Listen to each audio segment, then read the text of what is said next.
I was going to say, somewhere next lesson is wire electrolyte, so that's your back. Apply power to step back about. Yeah, I think we're live, it's just the quality is not that good. And then apply the power and watch what happens. And the back is also, yeah.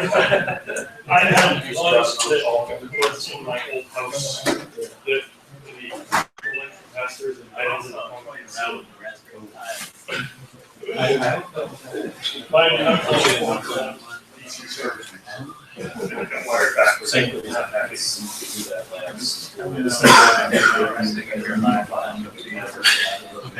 Oh, you like this? Okay, I think we're live. Sorry.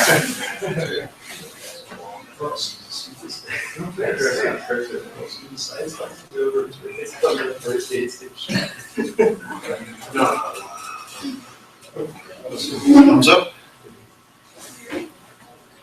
Thumbs up. You're live.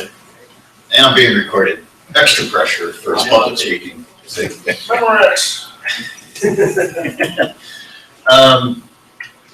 My name's Brett Gordon. I'm sort of the amateur hacker guy. I'm not that great at public speaking, so if you can't hear me, if you don't understand, I'm talking too fast, too slow, please forgive me. Just do this at me and I'll try to make it better for us. So I haven't really given any talks in probably about 6 or 7 years, so I'm a little rusty at it too. So, you know.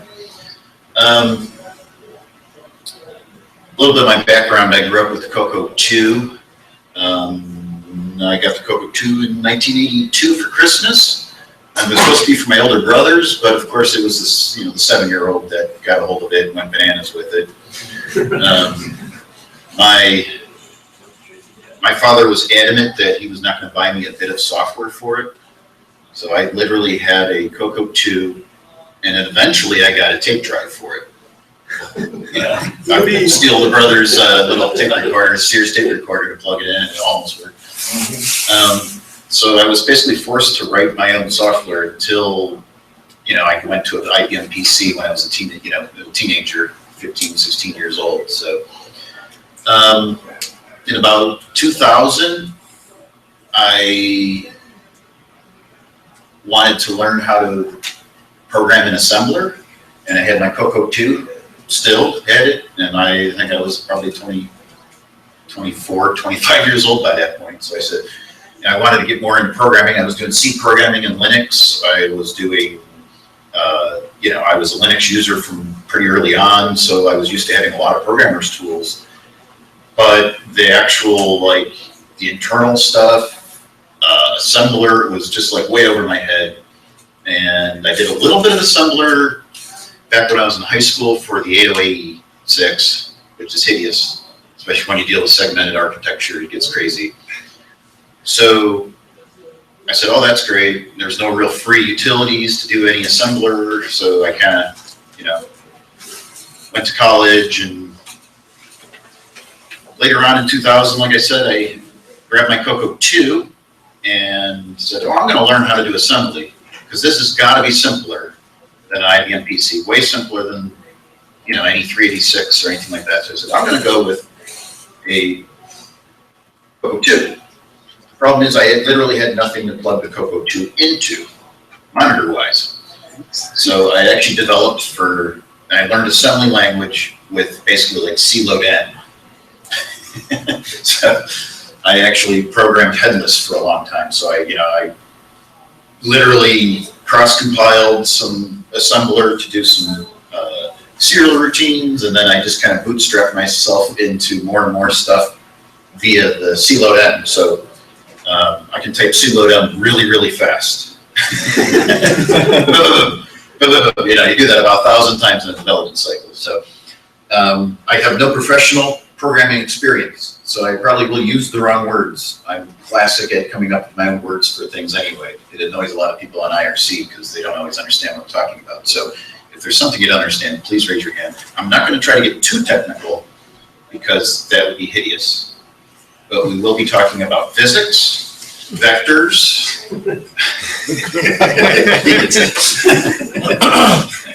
Quarks enter this discussion? Oh, absolutely. I think I had to use some of those. So anyway, It's gonna be a quiz too. I was a physics major at one time, Okay. so a long time ago. And there goes my screen. So I've never actually used presentation software either, so I'm a little, you might see me fumble around here. So please forgive me, everybody on the internet. This is me. I always sit in darkened room with hoodies on with like ones and zeros projected on me. It's the only way to do proper hacking nowadays, apparently. I even got, the Guy Fawkes mask.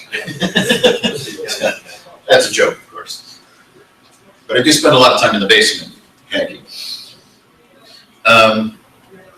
And I wrote a small game. It's a pretty dinky little game, but it does one kind of neat thing.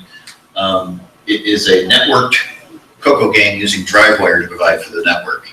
And to also facilitate that, I use the IRC network. If anybody's familiar with the IRC, raise your hands if you're familiar with IRC, because it's, okay, so we got a bunch of us that actually have used it or know of it and stuff. Okay, cool. So, and I'll explain the reasons why I did that, besides for it being kind of just a weird way of doing networking. I entered the retro challenge. It used to be called the Winter Warm-Up, but I think they changed the name because there was a lot of Aussies participating in it. And of course, it's like, like the middle of summer for them down there. So I don't know exactly what it's called anymore, but I participated this last January. And it's basically just anything retro computing goes. If you're making new hardware, new software, it's pretty much it's not a real fierce competition. It's basically like you have a month to do the coolest stuff you can do. And if it works, that's great. If it doesn't, nobody cares. Nobody really wins. Nobody really loses. It's kind of low key. It's designed to, just get people into playing around with their old computers, basically. So, the only real rule for there's only really 2 rules of the challenge is you got a month, so it's all of January, and you have to actually tweet. So I got on Twitter for the first time in my life and learned how to tweet. So You twitted. I twitted.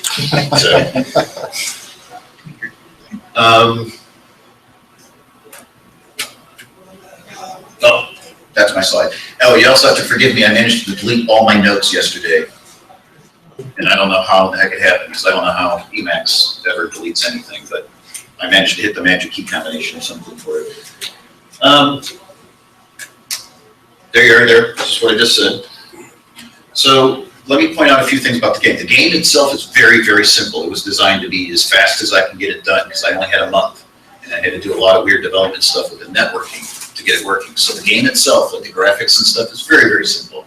It's designed to work on the CoCo 2. It does actually work on the CoCo 2.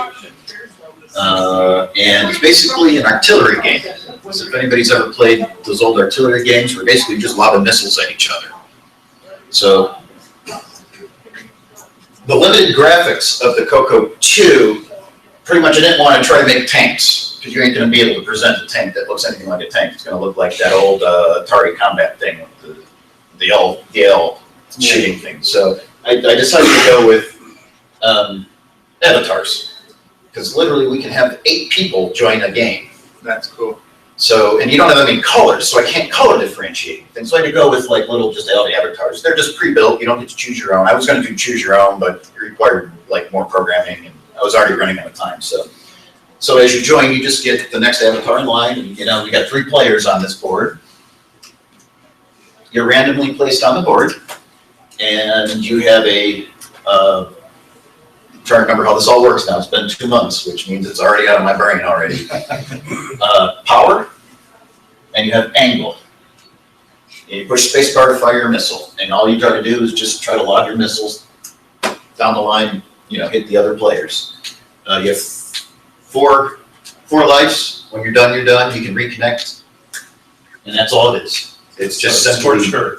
It's Scorched, yes, that's the game I was thinking. I was trying to think of the game, Scorched Earth, yeah. Very simplified, of course. The graphics aren't nearly as good as the Scorched Earth was, but the terrain is randomly generated, and it's only generated once. Well, I'll get into that. That's getting too complicated already, but your missile hits terrain, the terrain goes away.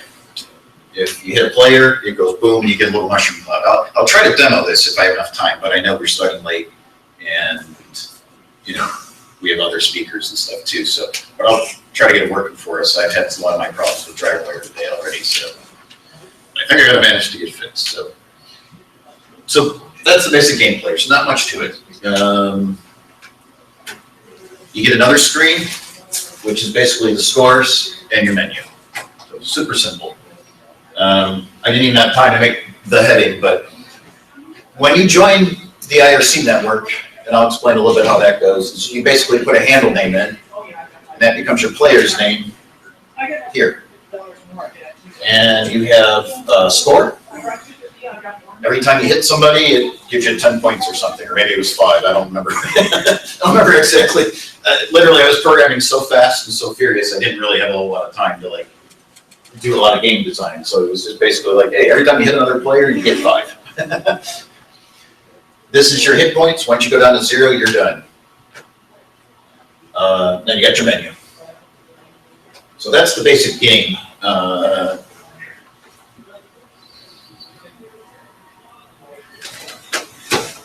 So I think anybody who programs computers knows tools are the most important thing.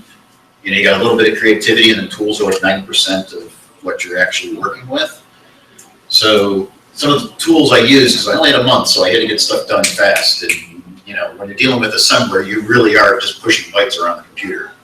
It's like putting a bunch of hex code in some days. For making graphics and stuff like that is literally just building tables of hex code, which is a little hard. So tools are usually used. So the tools I used for this was, first of all, of course, I made a CoCo IRC client that connects to the client, connects to the internet, connects to the IRC, whatever one you want to connect to, Dalnet, Freenode, whatever. It looks just like chat, with regular IRC2 client if you're used to that one. I think I have a picture of it here somewhere. There it is. So this is just a plain old IRC client, and you type something down there, it pairs up here, you chat. It's pretty much basic, but that gave me the core code for being able to connect to the IRC and trade messages with it, so we could actually start trading data between all the game clients. So I definitely used this code, stripped off all the text editing stuff and stripped it down to just the communication protocols. So that was key for getting this project done, because that's a lot of work. Of course, I also use DriveWire's internet capabilities. It does speak TCP.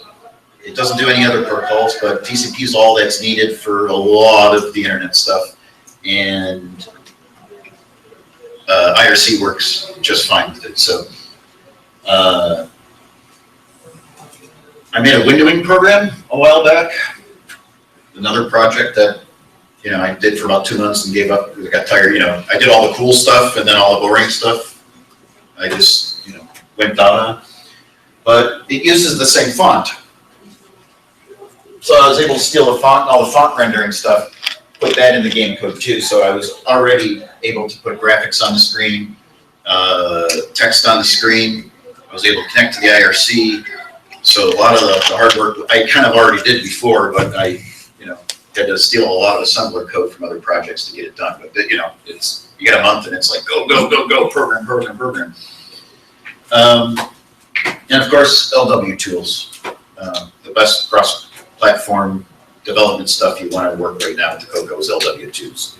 So by far, the project was all done in assembler. So I won't bore you with a lot of load A's and store X's and all that stuff. That's not really what the talk's about.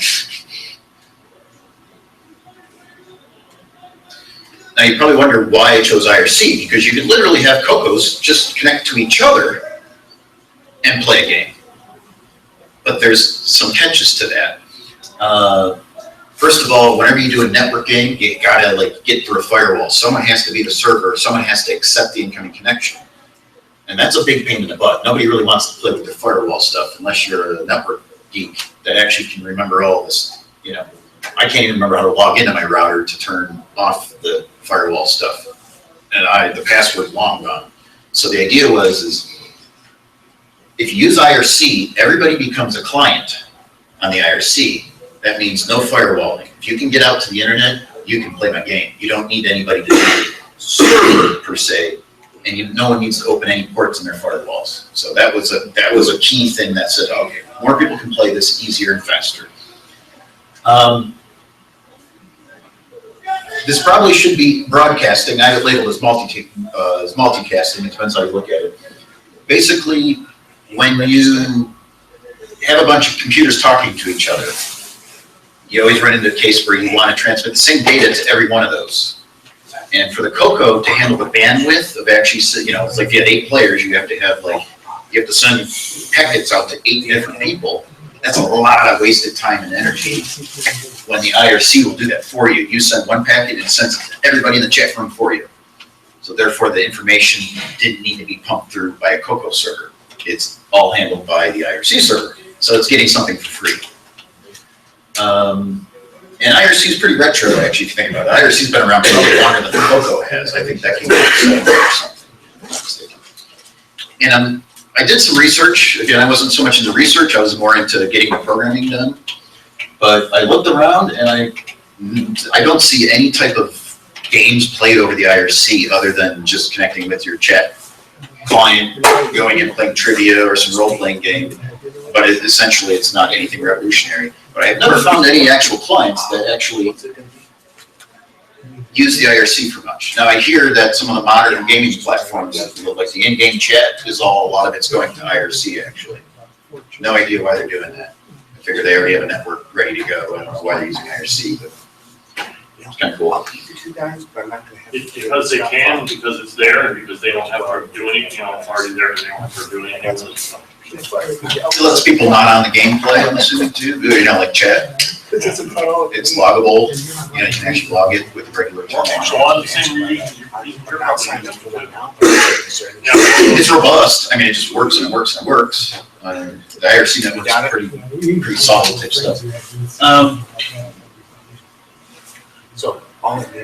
One more thing about the IRC that was interesting is I went through 3 or 4 big, long terms of use contracts, which I've never actually read before in my life. But I figure, well, if I'm going to start doing weird stuff with a public IRC server, I want to know I'm not breaking any rules or, you know, I'm not going to get in trouble or get booted off my favorite networks. I'm always on IRC chatting in chat rooms. And I don't want to get kicked off Freenode because that's, you know, that's 90% of what I do is Freenode. Really? So I looked through Freenode's service agreement. All right. I looked through DaleNet's service agreement. I looked through about 4 of them by the time I was done. I can't find anything against the rules with what I'm doing on the IRC. So I said, well, I mean, I would probably do it anyway and just let them yell at me and throw me an email and would say, don't do it again. And then I would stop it. Just do it on my private emails or private IRC server rather than use a public one. I didn't see a reason though. I couldn't find anything in the documentation that said you can't do that. And there are people that are encrypting their IRC channels, which is sort of basically what I'm doing almost. So people are encrypting IRC and they're sending binary data over IRC. I think I'm safe here. I don't think I'm breaking any rules, so I felt pretty comfortable with it. Design challenges. There was this, it's all bandwidth. When you're dealing with DriveWire runs at like, on a CoCo 2, it runs at 57.6. And that's bits per second, so you gotta divide it by like 10 or 11 realistically. You end up with well, what did I do the math there? You end up with about 5,200 bytes it can push through every second. And that's just not a whole lot of bandwidth, to be honest with you. So I had to do something very low bandwidth. IRC connections are notoriously laggy. They can be 1, 2, 3 seconds out of date. Someone types something on one end, people on the other across the world aren't going to get it for about 2 or 3 seconds. 1 to 3 seconds, you're getting off. I've seen sometimes 10, 15 seconds. I've seen that too. More often I see 1 to 2 second lag times. So I did a lot of lag panes with the rooms to see what was going on. It seemed like it was right around 1 second usually, so. IRC does limit your bandwidth. If you try to send it too much data at one time, it will actually shut you down and actually back you off. So you can't send anything for 2 seconds. If you send it again, then it backs you off another 4 seconds. So I'd be a little careful with that too. I didn't want to abuse the network. Again, I don't want to get kicked off. And what I found out is the CoCo, with its 5,200 bytes a second, wasn't the bandwidth problem. It's actually the IRC, which was interesting. Very interesting.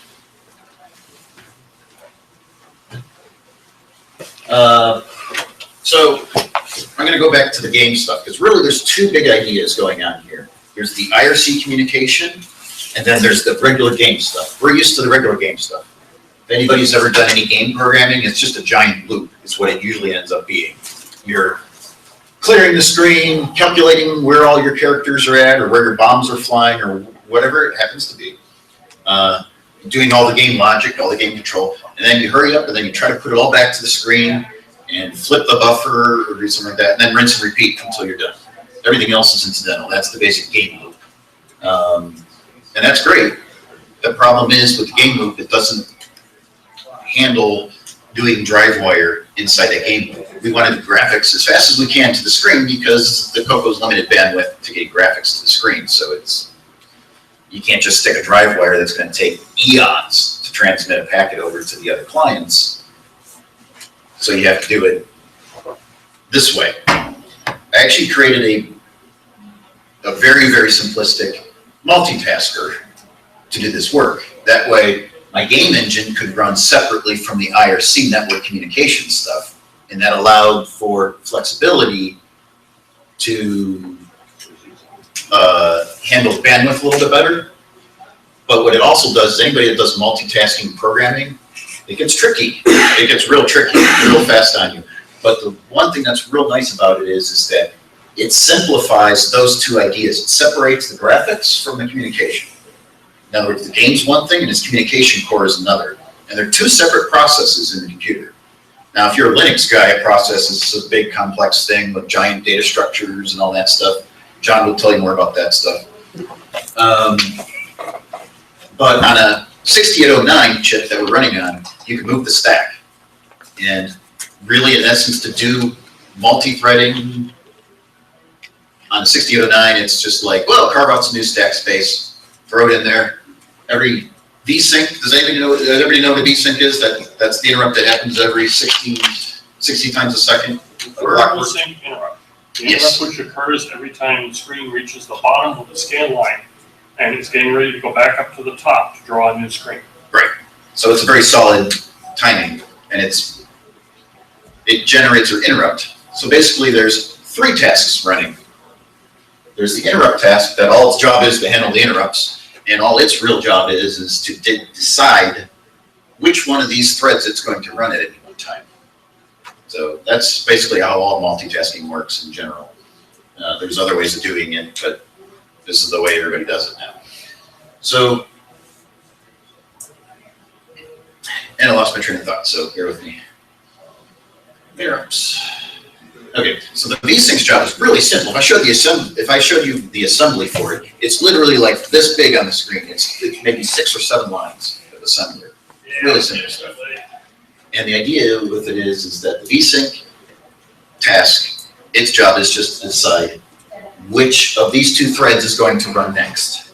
It loads up that thread, runs it until the vsync happens again, then it decides who's going to run next. It's a scheduler. Super, super, super simple scheduler. And Congratulations, you've written a microkernel. And it's essentially a microkernel, yes. Really, really primitive when you have microkernel. But it's so easy to do that on the 6809, it's unbelievable. I don't know how many people have done games where they've done separate tasks, but it's a really clever way of making the programming simpler because you don't have to interleave doing all the graphic stuff along with all the drive wire stuff. You can just kind of keep it 2 separate ideas, program it 2 separate ways, and then it gets easier to work. It gets easier to program. in one way, it gets harder in another way. I don't want to describe that stuff because it gets wacky. The way I eventually had to balance this was Mr. VSync counts to 3. On 1 and 2, it runs communications. On 3, it runs the graphics. And then it rinses and repeats. So all it does is count to 3. I wanted to do a count to 2 because that's way easier in binary to count to 2 than it is to 3. And then that little routine would be even smaller. But the idea is 2/3 of the time, communications are happening. DriveWire is sending information over DriveWire to and from DriveWire. 1/3 of the time, it's actually handling graphics, which actually ends up being that the graphics engine runs at 20 hertz. So it's a little bit slow on the graphics. But that's the bandwidth I was given. I could have done something probably more complicated with it to kind of share it equally, but then you get into like really stupid, complex things that I didn't have. I only had a month. That's my cop out for today, by the way. I had a month. So the graphics thread, scan the keyboard and do stuff. Obviously, I'm simplifying that. Do stuff is actually the complicated part, but the idea is you're getting input from the keyboard, you're moving the player's angle and power around for when you shoot, you hit spacebar. It says, the player hit spacebar, so launch a missile. Compute the positions of all the players, all their missiles. Do something if the missile hits. And wait until Mr. VSync takes over the charge of the computer and then decides what to do next. So that's the graphics thread. This is pretty much common game type programming for assembler in the old days. Nowadays they have operating systems for it.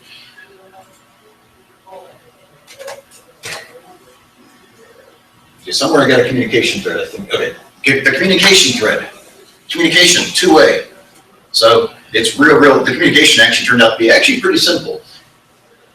If there's data waiting for from the IRC, it takes it in, processes it.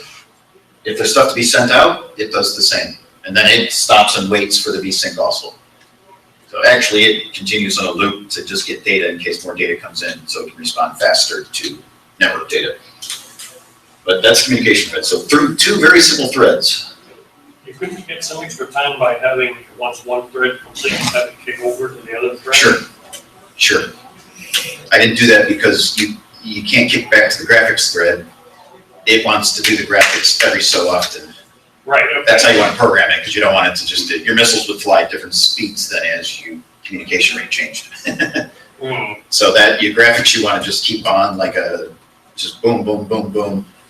No playing around. Now, I believe I did try where I had the graphics thread yield over to the communication thread when it was done, but it created a weird shared data problem, which I won't describe because it's tedious. Yeah. Basically, if anytime you have 2 tasks running and they're using the same memory, you have to do something to coordinate because they'll clobber each other. They'll clobber each other's memory. So it's there's no perfect way of doing it either. It's just a. So let me explain what it looks like if you join a game in progress and you use a regular IRC server to do it, because this will help explain how we're communicating between all the CoCos. And this is a game between 3 people. It all happens to be myself. I had 3 computers set up. You yourself and I. Yes, it was a great game. There was a lot of me dancing around doing this. Hey, guess who won? You did. What's that? I said you won, right? Nobody wins the game. It's an endless game of just nuclear war. So, exactly. Of course, that's the retro joke of all of it, is the old movie, of course. But it's going to be a little hard to see, I think. So, as big as it can get. So, rather than regular text messages like we're used to in the IRC, where we're just chatting with each other, I ended up having to basically convert all my data over to hex and transmit it with lines of hex, which actually benefited things in a couple of different ways. But here you see actually where, I wish I had different colors. For some reason, my client decided to use the exact same color for two of my players. I don't know why, but. And what we're doing here is we're just, you can see the different data packets going through, and each one of these messages stands for a different idea in the game. And I don't really exactly remember how we organized all that all. Again, it was a real quick hack. I had a month. How long do you have again? 30 days. 31 days. January. So now we have the task, and this was where a lot of thought had to go into it, was how do we have a bunch of CoCos, it doesn't matter what they are, I mean, it could be Commodores, it could be Android phones, it could be anything really.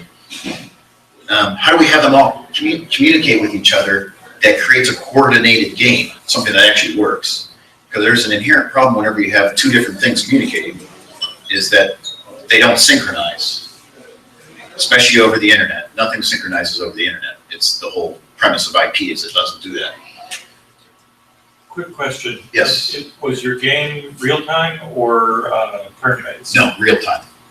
Yes, thank you for pointing that out. That's a big thing. I think Scorched Earth is turn-based. Yes. And I think they had a network version later on from my readings about it. Now, this was just, I wanted a game that you could have 8 CoCo players just lobbing missiles at each other, just screens full of missiles and just mayhem and goofiness going on. So, so yes, it's real time. So when you fire a missile, it gets transmitted. That's a good that you bring that up because that. Could you have more than one missile in the air at the same time? No, each player only gets one missile, which was my one. It's easier programmatically to do because you don't have to have multiple missiles means you got to have multiple data structures, and it becomes, oh, do I link them list? Do I link them in a list, or do you know that? One missile, one player. Keep it real simple. And Well, he wraps up. no, it's fine.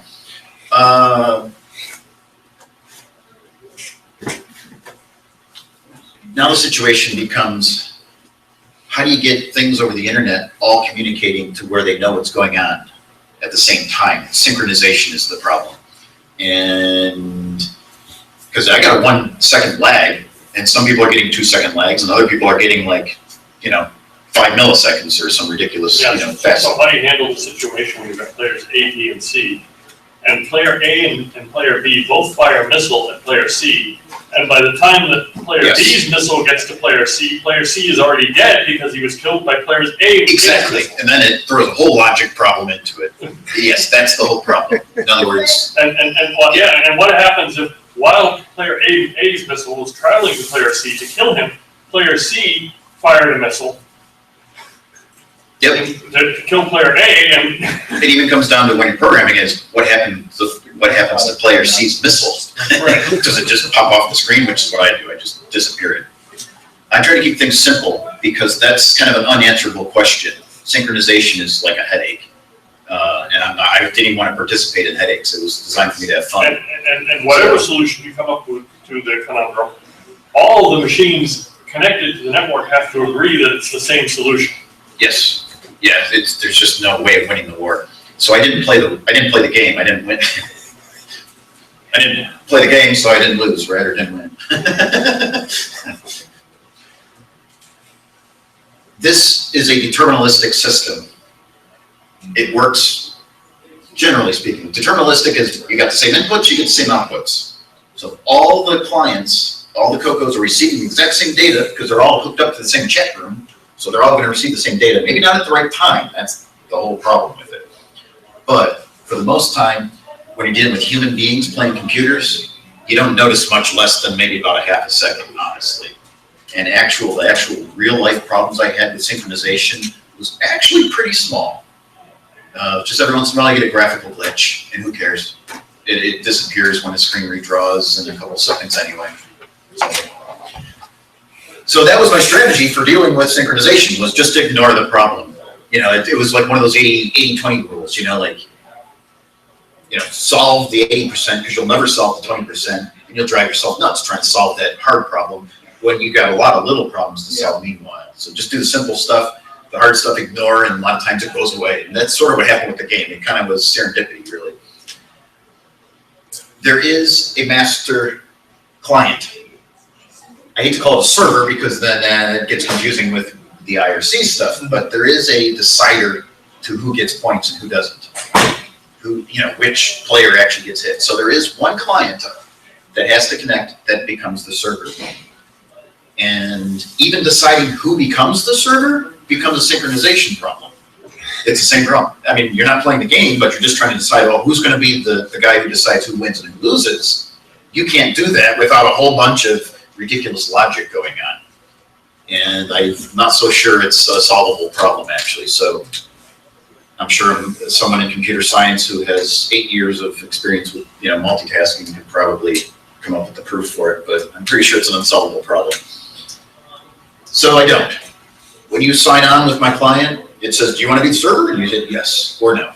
If you have 2 servers, mayhem happens. I mean, it's nothing works. So it's, you have to coordinate a little bit, but what the heck? I mean, it's a hack. 30 days. 31.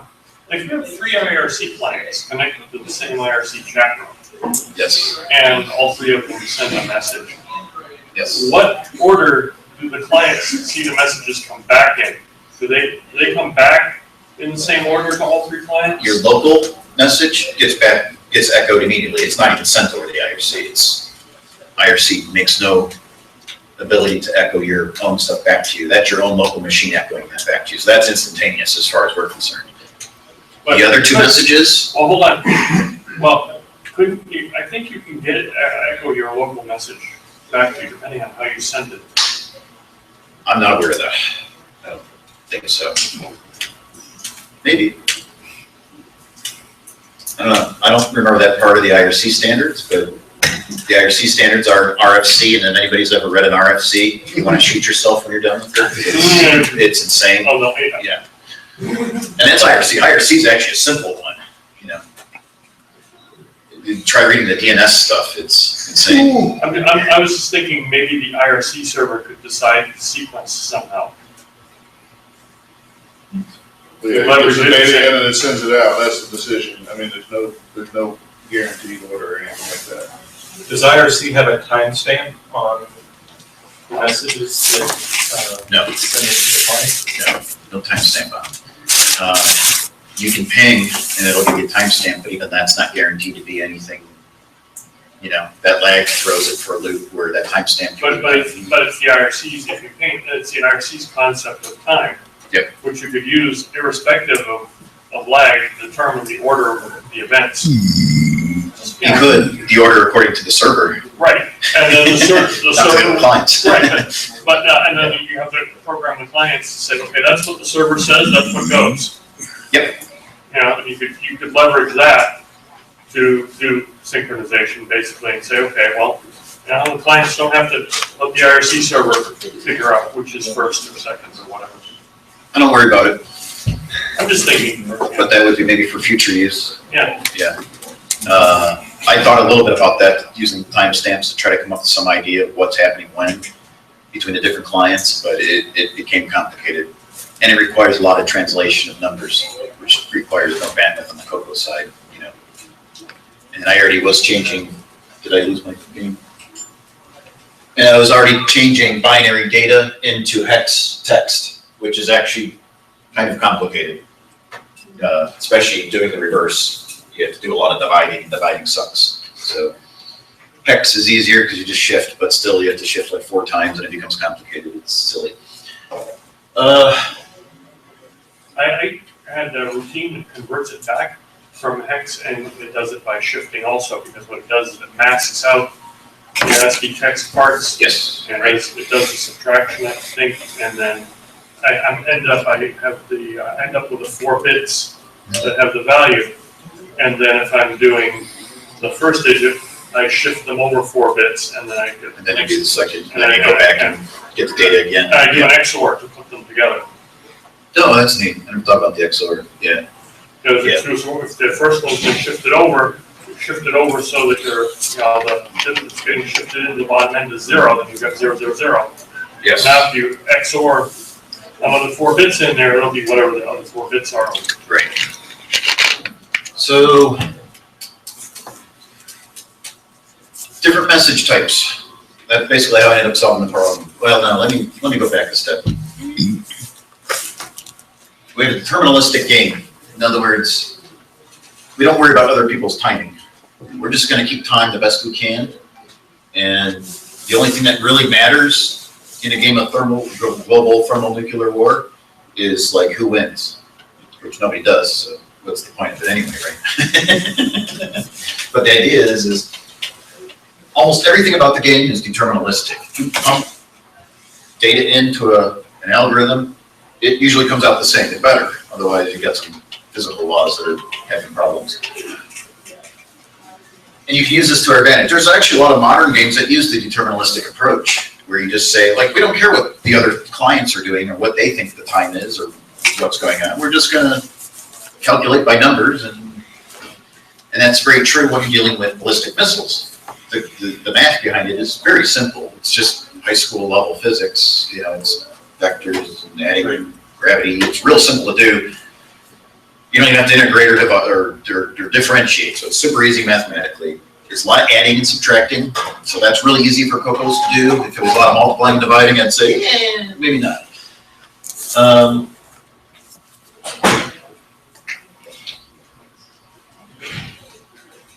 Trying to think what we didn't hit on this thing here. So deterministic. So the weird part of this is when you have this deterministic system where you have just each client is guessing at what's going on in the game, basically, or just mathematically driving what should be happening. You do run into the problems where you get, you know, like you were describing earlier, where you have player A and player B are trying to shoot player C, which one hits them first. And that's the only reason why I have actually a scoring server. So there's one CoCo that does a slight amount more work that just says, hey, I decide, and I'm telling you that.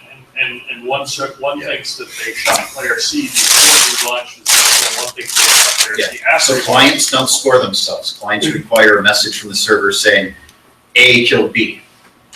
And it's really that simple. I kept things dead simple because 30 days. So we go back here, you can actually see some of the, you can't read it from over here. I can barely read it from here. It's kind of a bad image. I did kind of a bad job on this I one. see green scribble. Green scribble, yeah. The short green The game scribbles. looks like on IRC green scribble. Yeah. The really, really short green scribble is the I'm connected on here. It's the when a client connects, it sends out really basically just a @ symbol and a exclamation point to say I'm a new client. You know, I'm registering with you that I want to play the game.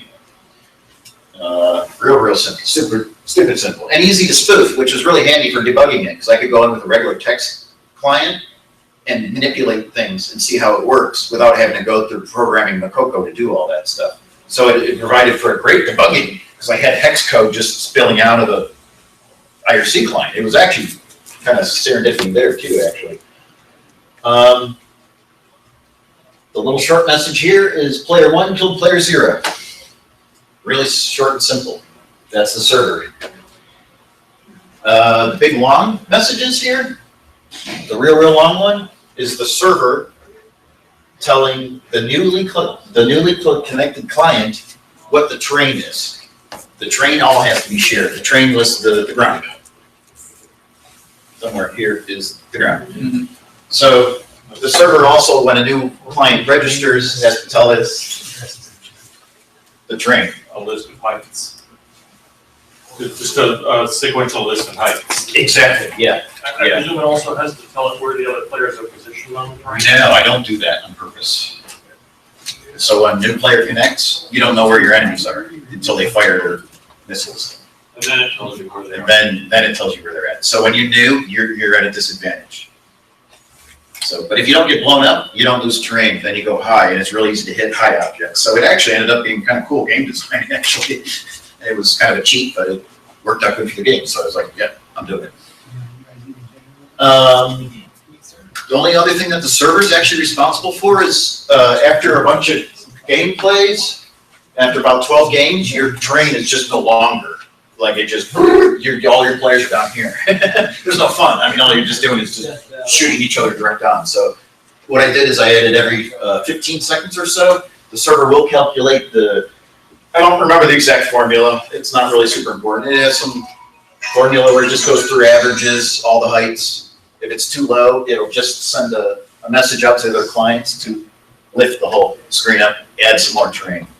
So as you're playing it, as you start blowing away terrain, new terrain pops up from the bottom to replace it. So it just adds another row to the bottom. Just adds another row to the bottom and everything just lifts up. Really simple. It was like another one of those one thing, one digit commands that floats over. I like the brilliance. And is there anything really important? Well, I gotta wrap it up, guys, so you're not gonna see the real fun stuff. Trigonometry! Woo! So there was a couple other things that were really fun in doing the project. It was not so much the trig, actually trig's really easy. Trig's really easy. Was dealing with fixed point math. Dealing with sine waves. And if you ever looked at the sine, if anybody remembers what a sine wave is, it's a lot of stuff that's smaller than 0. So it's a lot of decimal points going on and big long.